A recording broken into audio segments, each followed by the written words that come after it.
Hello students, आज की इस वीडियो में बेटा मैं MCQ 01 organisation theory and behaviour के मोस्ट रिपीटेड क्वेश्चंस डाल रही हूँ जो प्रीवियस ईयर में बहुत बार रिपीट हो चुके हैं।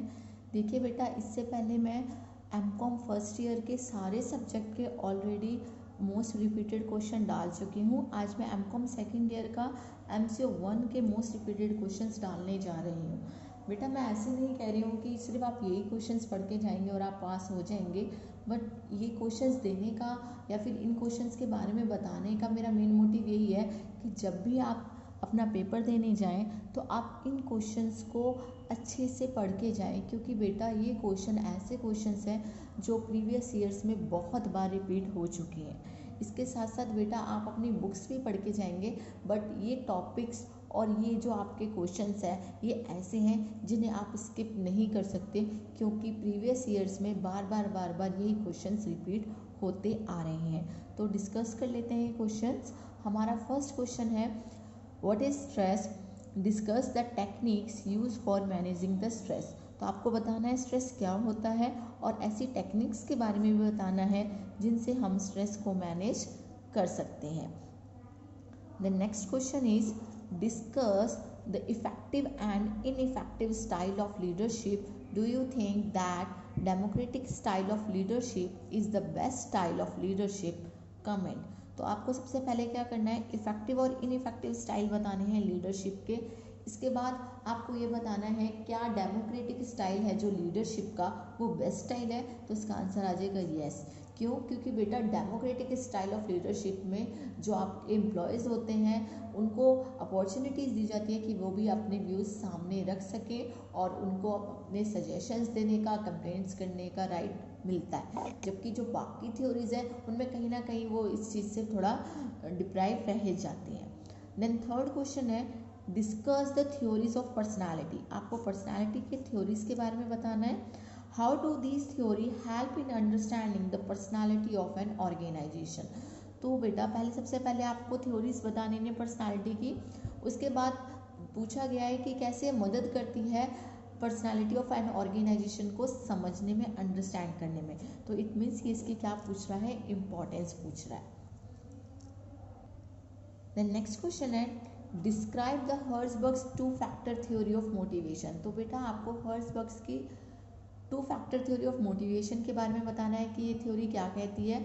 उसके बाद आपको डिफरेंस बताना है मैस्लो थ्योरी का और हर्ट्जबर्ग थ्योरी ऑफ मोटिवेशन का। मैस्लो थ्योरी आपको पता है नीड हायरार्की वाले, और इसके बारे में बताना है हर्ट्जबर्ग थ्योरी ऑफ मोटिवेशन के कि ये कैसे एक दूसरे से अलग है।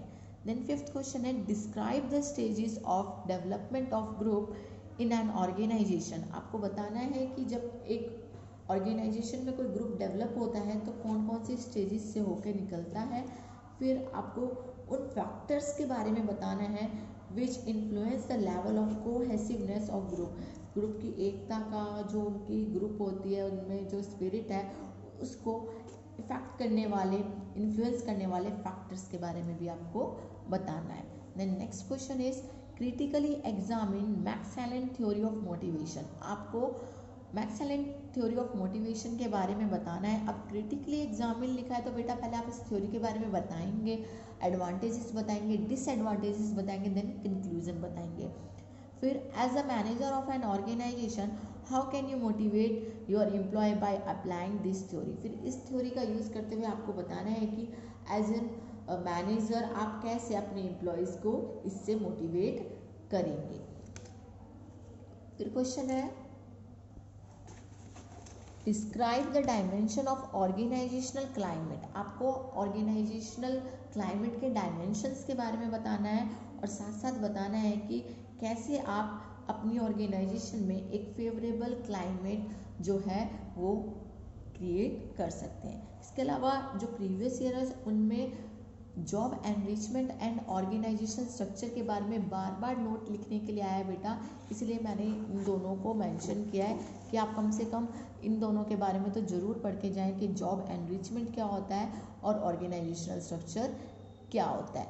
देखिए बेटा इतना तो आपको पढ़ के ही जाना है, पर इसके साथ साथ जितनी भी आपकी थ्योरीज है जो आपकी बुक में दी हुई है, ठीक है, उन सब के बारे में भी बहुत अच्छे से पढ़ के जाना है। जैसे अब हमने पढ़ा थ्योरीज ऑफ मोटिवेशन, जितनी भी थ्योरीज हैं उनके बारे में, मैक्स एलेंड की थ्योरी के बारे में, क्योंकि बेटा आपके 2 से 3 क्वेश्चन जो है वो थ्योरीज पे ही बनते हैं। या तो थ्योरीज का डिफरेंस पूछ लिया जाता है या थ्योरी का पूछ लिया जाता है कि आप कैसे अप्लाई करेंगे अपने ऑर्गेनाइजेशन में। इसीलिए आपको थ्योरीज को बहुत अच्छे से रीड आउट करके जाना है। तो आई होप कि आपको ये लेक्चर और वीडियो समझ में आए और इस तरीके से आप अपने क्वेश्चंस प्रिपेयर करके जाएं कि एग्ज़ाम में आपको अच्छे से अच्छे मार्क्स मिल सके।